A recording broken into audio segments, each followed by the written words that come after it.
Assalamualaikum warahmatullahi wabarakatuh, sahabat Gus Afik yang saya cintai.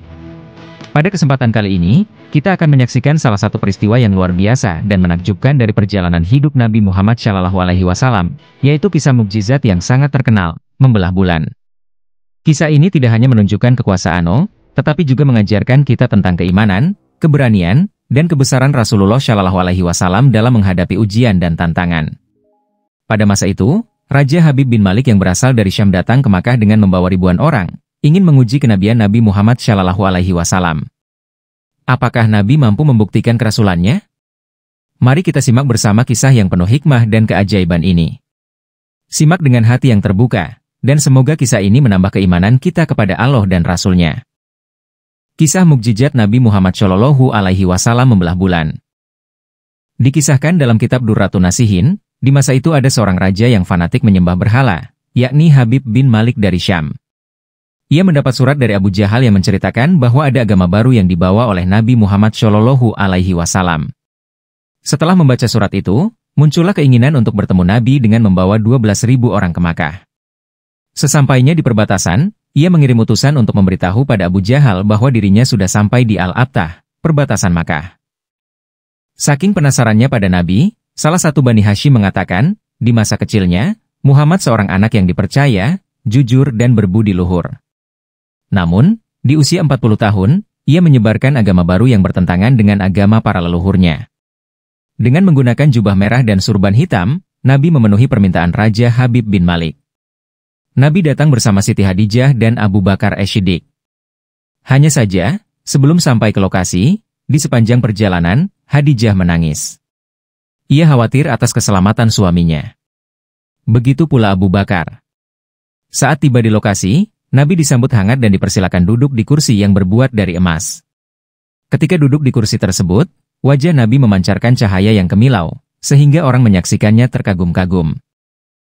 Di saat yang sama, Raja Habib bin Malik mempertanyakan mukjizat Nabi Muhammad SAW.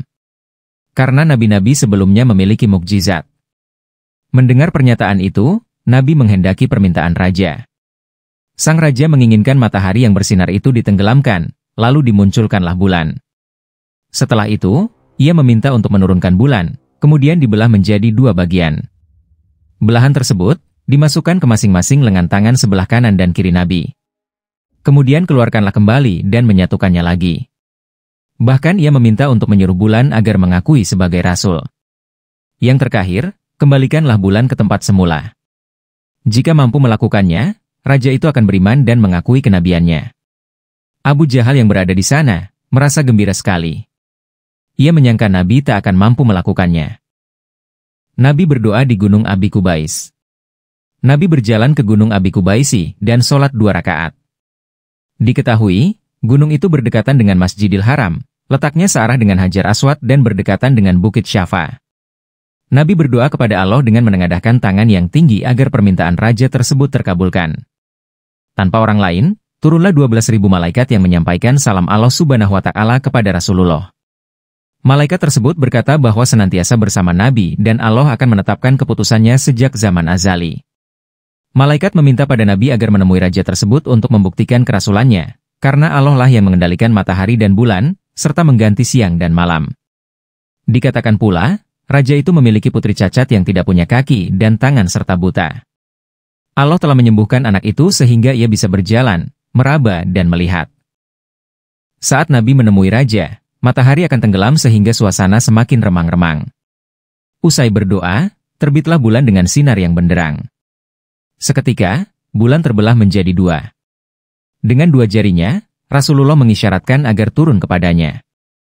Fenomena itu sangat menegangkan, karena terdengar gemuruh yang sangat dahsyat. Segumpal awan mengiringi turunnya bulan pada Nabi. Saat berada di tangan Nabi, dibelahlah menjadi 2 bagian, lalu dimasukkan ke lengan kanan dan kiri Nabi. Tak lama kemudian, dikeluarkan potongan bulan itu dan menyatukannya lagi seperti semula. Kejadian itu membuat orang-orang yang menyaksikan takjub saat Nabi menggenggam bulan yang sedang bersinar. Bersamaan dengan itu, bulan mengeluarkan suara asyhadu alla ilaha illallah wa asyhadu anna Muhammadar Rasulullah. Menyaksikan keajaiban itu, pikiran dan perasaan semua orang semakin terguncang. Pasalnya yang mereka lihat bukanlah mimpi, melainkan kenyataan. Tiba-tiba raja menyadari bahwa tak mungkin dimiliki oleh manusia biasa meskipun lihai dalam ilmu sihir. Berhubung hati raja masih membeku, ia masih punya syarat lagi guna menguji kerasulannya.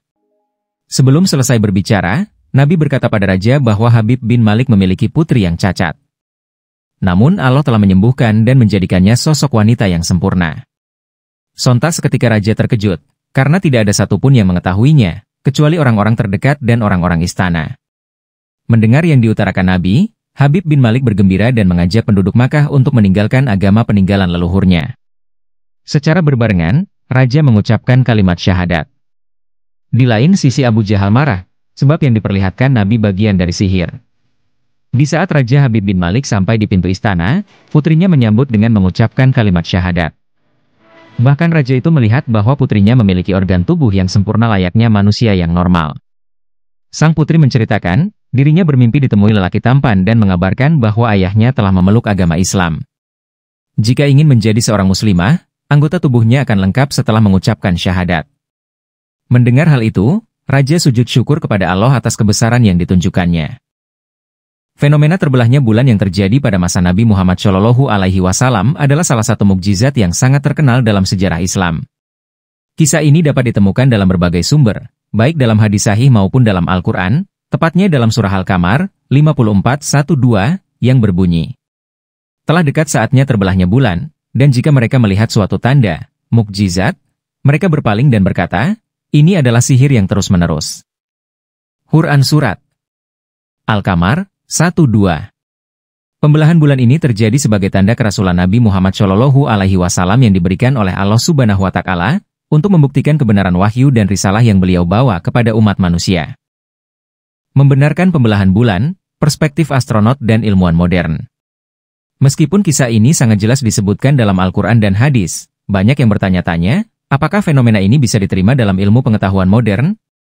Apakah mungkin bulan benar-benar terbelah dan kembali utuh seperti yang disebutkan dalam cerita-cerita klasik? Para ilmuwan, termasuk astronot dan ahli fisika, telah memberikan pandangan mereka mengenai fenomena ini.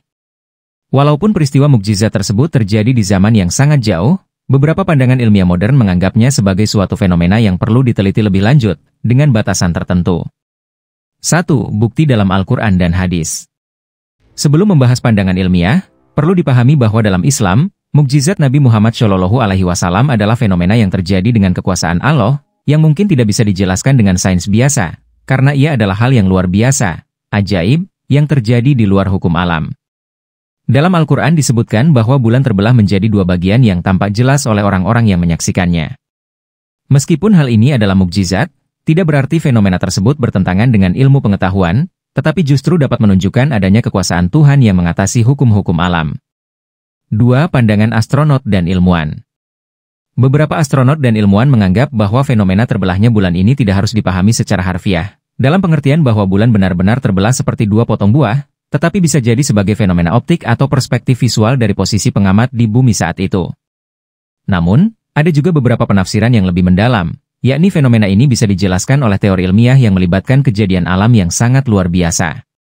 Para ilmuwan meyakini bahwa jika benar bulan pernah terbelah, fenomena tersebut bisa melibatkan beberapa bentuk peristiwa kosmik yang sangat jarang terjadi, yang mungkin tidak meninggalkan jejak-jejak yang dapat terdeteksi oleh ilmu pengetahuan modern. 3. Penemuan yang menarik, jejak geologi di bulan. Beberapa ilmuwan astronomi dan geologi bulan juga mencatat adanya struktur geologi yang tidak biasa di permukaan bulan, meskipun ini tidak dapat secara langsung membuktikan pembelahan bulan sebagaimana yang digambarkan dalam cerita mukjizat. Jejak-jejakan retakan besar di permukaan bulan bisa jadi merupakan indikasi adanya suatu peristiwa besar yang pernah terjadi di masa lalu. Tetapi apakah itu terkait dengan mukjizat Nabi Muhammad atau tidak, masih menjadi perdebatan. 4. Fenomena alam atau mukjizat? Tidak ada bukti fisik langsung yang bisa membuktikan bahwa bulan benar-benar terbelah dan kembali seperti semula, menurut sains. Tetapi, banyak ilmuwan juga mengakui bahwa kekuatan Tuhan di luar batas pemahaman manusia dan ilmu pengetahuan. Dalam konteks ini, mukjizat adalah hal yang tidak selalu bisa dijelaskan oleh hukum-hukum fisika dan astronomi yang ada. Pada akhirnya, meskipun sains tidak dapat memberikan penjelasan yang pasti mengenai kejadian mukjizat seperti pembelahan bulan, pandangan yang lebih dalam ajaran Islam adalah bahwa hal tersebut merupakan keajaiban ilahi yang diberikan oleh Allah kepada Nabi Muhammad SAW. Pembelahan bulan adalah mukjizat yang menunjukkan kekuasaan Allah yang tidak terbatas oleh hukum alam. Bagi umat Islam, mukjizat ini memperkuat iman kita kepada kebenaran risalah Nabi Muhammad dan kebesaran Allah yang mampu melakukan segala sesuatu dengan kekuasaannya. Adapun bagi ilmuwan dan astronom, ini adalah fenomena yang tetap menarik untuk dipelajari, namun tetap diakui bahwa ilmu pengetahuan manusia terbatas, dan ada hal-hal yang tidak dapat dijelaskan sepenuhnya dengan logika manusia. Semoga dengan memahami kisah ini, kita semakin yakin akan kebenaran risalah Nabi Muhammad SAW dan semakin menguatkan iman kita kepada Allah Subhanahu wa Ta'ala. Beberapa ilmuwan dan ahli astronomi modern telah mengakui bahwa fenomena terbelahnya bulan yang disebutkan dalam Al-Quran dan hadis, meskipun tidak bisa dibuktikan dengan metode ilmiah konvensional, tetap menarik untuk dipelajari lebih lanjut, baik dari segi sejarah astronomi maupun geologi bulan.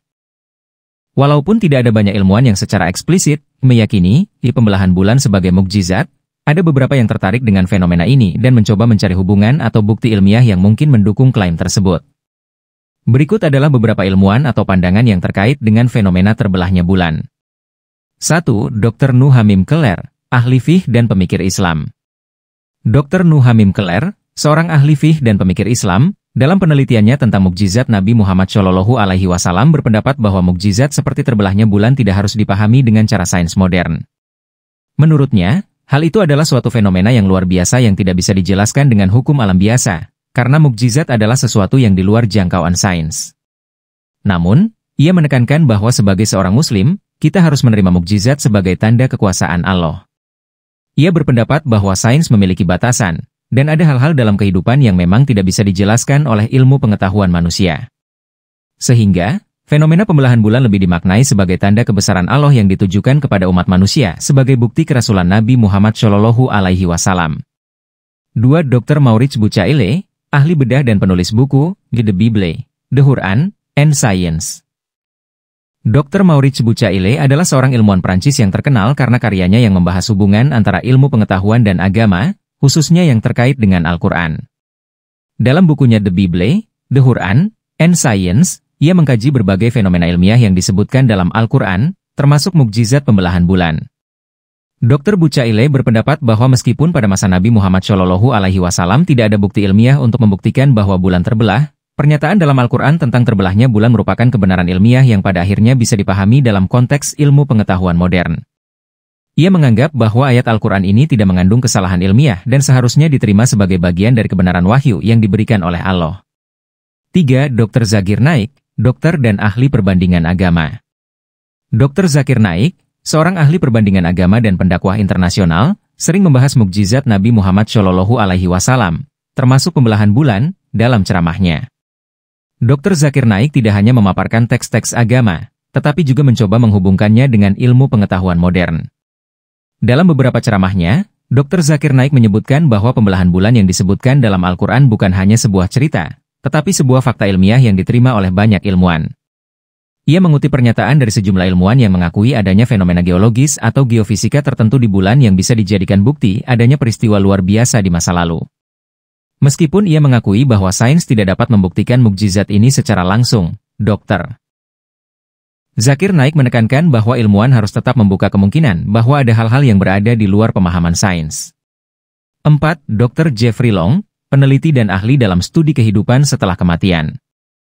Dr. Jeffrey Long adalah seorang peneliti dan ilmuwan yang menulis banyak karya mengenai kehidupan setelah kematian. Dalam penelitiannya tentang pengalaman mendekati kematian, ia juga menyentuh fenomena mukjizat-mukjizat yang terjadi dalam sejarah umat manusia, termasuk pembelahan bulan. Meskipun fokus utamanya bukan pada astronomi, ia mengakui bahwa banyak mukjizat dalam sejarah yang tampaknya dikonfirmasi oleh fenomena ilmiah dalam beberapa aspek. 5. Astronom dan peneliti astronomi. Beberapa astronom dan peneliti bulan yang menyelidiki jejak geologi di permukaan bulan mengakui bahwa ada struktur yang tidak biasa di bulan yang bisa menjadi indikasi bahwa di masa lalu pernah terjadi peristiwa besar atau kejadian kosmik yang sangat jarang.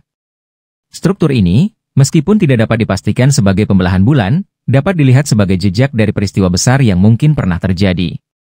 Namun, astronomi modern belum dapat memberikan penjelasan yang meyakinkan tentang fenomena pembelahan bulan seperti yang digambarkan dalam hadits-hadits Nabi Muhammad SAW. Sehingga, pandangan ilmiah tentang mukjizat ini lebih banyak bergantung pada kemungkinan fenomena alam yang sangat luar biasa, meskipun tidak dapat dipastikan. 6. Peneliti geologi dan fenomena geofisika. Ada peneliti geofisika yang menyatakan bahwa jika terjadi peristiwa besar pada masa lalu yang menyebabkan pembelahan bulan, Retakan atau struktur geologi tertentu di permukaan bulan bisa menjadi bukti adanya peristiwa tersebut. Namun, sekali lagi, sains modern tidak dapat membuktikan fenomena ini dengan cara yang sama seperti membuktikan teori ilmiah lainnya. Banyak ilmuwan yang lebih memilih untuk menganggap peristiwa ini sebagai keajaiban ilahi yang tidak dapat dijelaskan dengan hukum alam biasa. Demikianlah kisah mukjizat Nabi Muhammad Shallallahu Alaihi Wasallam tentang membelah bulan yang menjadi bukti nyata atas kekuasaan Allah. Dengan mukjizat ini, bukan hanya Raja Habib bin Malik yang akhirnya mengimani kebenaran Rasulullah, tetapi kita semua diajak untuk lebih mendekatkan diri kepada Allah dengan penuh keyakinan dan keimanan. Semoga kisah ini menjadi pelajaran berharga bagi kita semua, bahwa di balik setiap ujian dan tantangan, Allah selalu memberikan petunjuk dan kekuatan kepada hambanya yang beriman. Jangan lupa untuk terus menyebarkan kebaikan dan meneladani akhlak Rasulullah dalam kehidupan sehari-hari. Wassalamualaikum warahmatullahi wabarakatuh. Semoga kita semua senantiasa mendapatkan keberkahan dari Allah Subhanahu wa Ta'ala.